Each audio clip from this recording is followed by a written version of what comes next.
Hi, I'm Jen, and this is the best thing Oscar Isaac ever taught me.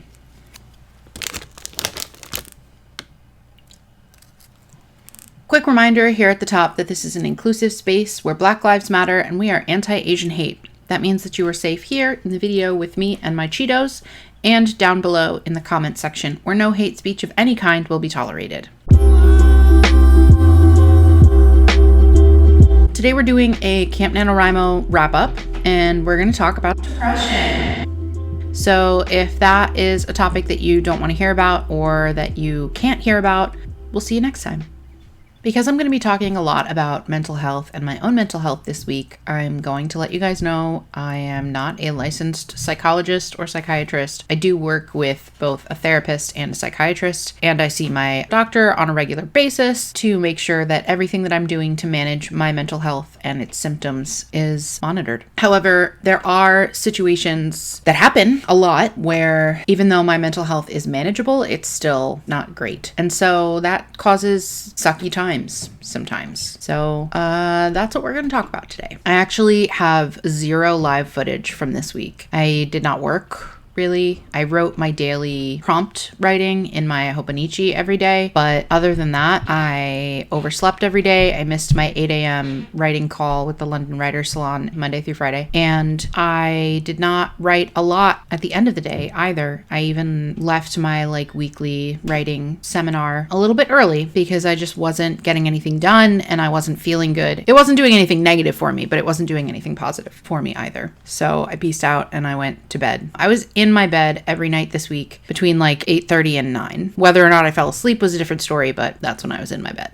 It is not that cold in this basement, but I just cannot handle the world around me, I guess, right now. I don't know. So I am wearing a sweatshirt in the end of July, early August. I talk a lot about managing my schedule and making sure that I have a writing routine and the positives of writing and having my own writing career and all that kind of stuff. But there's also just a lot of struggles that go along with it. And especially right now, COVID numbers are going up again and the world keeps turning and there's just more and more that we're missing out on. And it's been a year of just not having family around, not being able to go around my family or my friends. And there are some big events on the horizon. And even though they're more than a year away, I'm just getting anxious that I'm not going to be able to take part in those weddings that I'm planning to go to next fall and whatever else pops up between now and then. And that bums me out. It makes it really hard to sit down and do something that I do out of passion and joy, and that I do to share that passion and joy with others when I just don't have it. I'm drained of it. I have tried this week to hop around from project to project and even to sort of start putting together my planner for August. None of it has gotten done.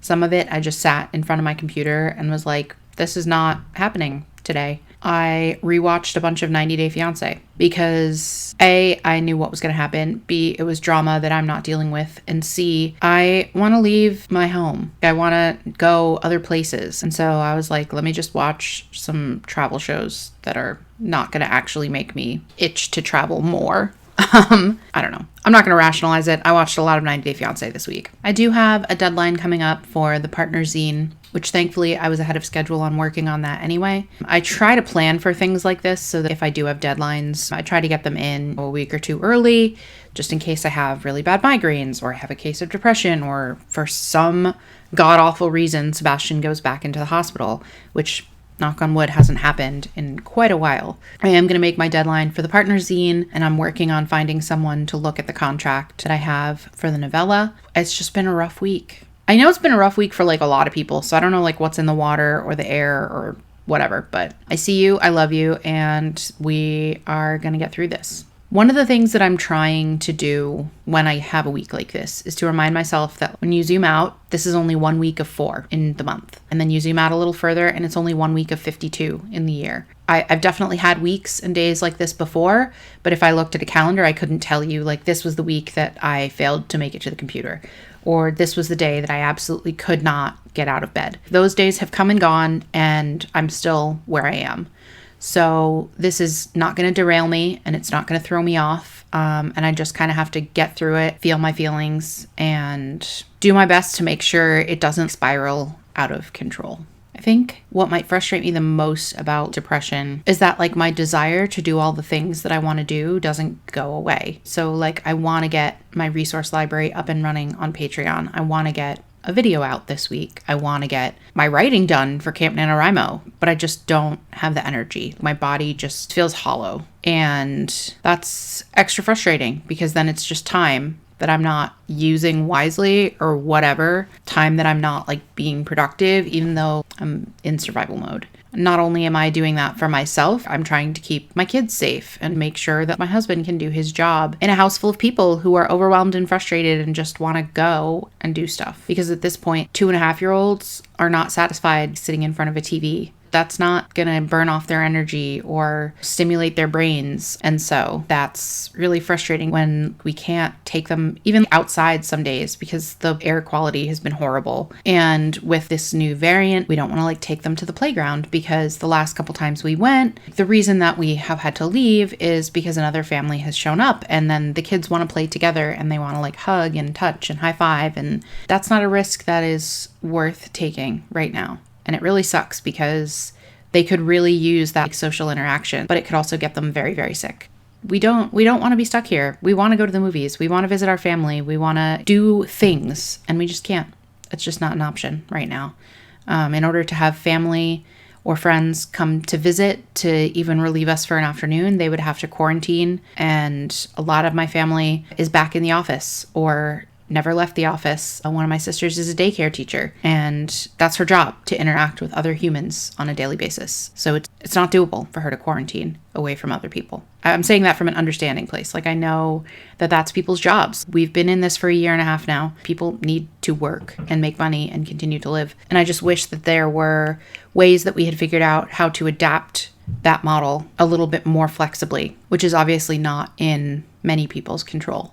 I've thought about starting a post-COVID bucket list, making lists of places I want to take the kids and that I want to go. I really love Atlas Obscura. I've been scrolling through their archives recently. I'm putting together tours and stuff, but I don't know if that would hurt or help. And I certainly don't want to make things worse right now. Yeah, I'm not really sure how deeply I want to get into that process. Yeah, this whole month has been just like a month of ups and downs, and this is just probably like the lowest down, and it sucks, but it happens. Yeah, I don't really know what else I have to say. So obviously I did not reach my Camp Nanowrimo goal, did not write 50,000 words in the last 2 weeks. I would be lucky if I wrote 400, but I did show up to the page every day, at least for my daily writing prompts. I hope that your Camp Nanowrimo was better, whether mildly or wildly. Great.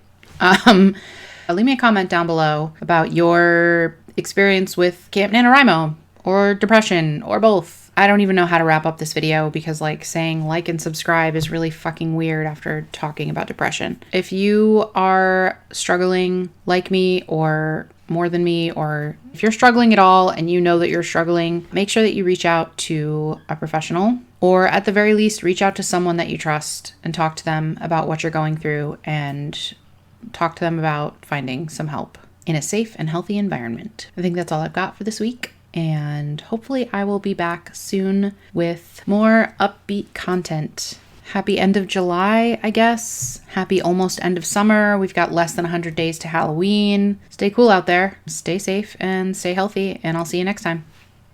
Are you always this articulate? Hercules, my